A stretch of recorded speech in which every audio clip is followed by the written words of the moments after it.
മെഹറിബാ മെഹറിബാ പുതുക്ക പെണ്ണെ മെഹറിബാ. മോനെ ആ ഖദീജാർത്തറ കോഴികളുണ്ടല്ലോ നമ്മുടെ വീടിലെ മുറ്റത്ത് ആ മിളകുന്ന ഈ ഒക്കെ അങ്ങോട്ട് നശിപ്പിച്ച് അപ്പൊ അതിന് തൊള്ളടാൻ നിന്നുണ്ടെങ്കിൽ ആ തള്ള ബഹളം വെച്ചോണ്ടേയിരിക്കും. ഇപ്പൊ ഒരു പണിയിട്ട് അവിടുത്തെ ആ കോഴികളെ മുട്ടൻ എടുത്തോണ്ടിരാ. അങ്ങനെ ഒരു പണി കൊടുക്കാനേ പറ്റുള്ളൂ ഇപ്പൊ ഇത്. പട്ട് തൊട്ട് പൊന്നു നിന്റെ മുത്തേ മെഹറിബാ. കോഴി മുട്ടട്ടണല്ലോ, അത് പോയിരിക്കട്ടെ, അല്ലെങ്കിൽ വേണ്ട. ഈ ഡ്രസ്സേ ഉള്ളിൽ കൊണ്ടുപോയേക്കാം, എന്നിട്ട് വന്നിട്ട് എടുക്കാം. ആ ഖദീജാത്ത ഉള്ളിലേക്ക് പോയിട്ടുണ്ട്.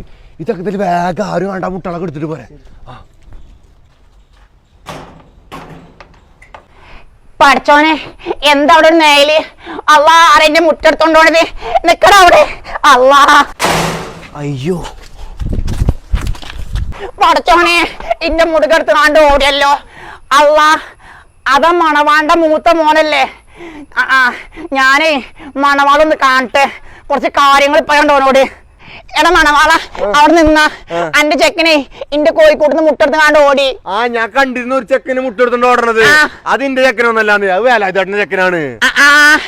എനിക്കിപ്പോഴാ ഒരു ആശ്വാസമായത്. എനിക്ക് ഉറപ്പേന്ന് അന്റെ ചെക്കനല്ലാന്ന്. ഇന്റെ സംശയേ അതിന്റെ ഉത്തരവാദിയെ ഇന്റെ കിട്ടണമെന്നായിരുന്നു. ഞങ്ങൾ എന്നും അതിന്റെ പേരിൽ അടിയോണ്ട് അടിയായിരുന്നു. എന്തായാലും കഴിച്ചിലായി. അതിന്റെ ഉത്തരവാദി വേലാചേട്ടനല്ലേ?